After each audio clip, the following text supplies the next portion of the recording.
Changing accounts on Fortnite Nintendo Switch is very easy to do. Today I'm gonna show you how to do it. To begin, you will need to go to the Epic Games website. So go to epicgames.com using a web browser on your computer or phone. Next, sign in to your Epic Games account. After that, click on your profile from the top right corner. Then go to Account. Now go to the Apps and Accounts section. Firstly, unlink the currently linked Nintendo account to properly switch accounts on Fortnite. Here, you will find all the connections to your Epic Games or Fortnite account.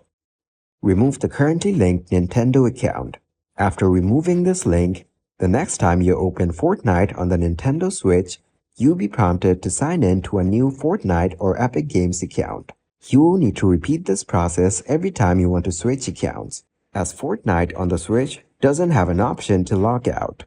Please note that the option to remove may not be present if you don't currently have a linked Nintendo account. Following this method, you'll be able to access any of the accounts you want to use, signing in and out of specific Nintendo accounts on the Nintendo Switch.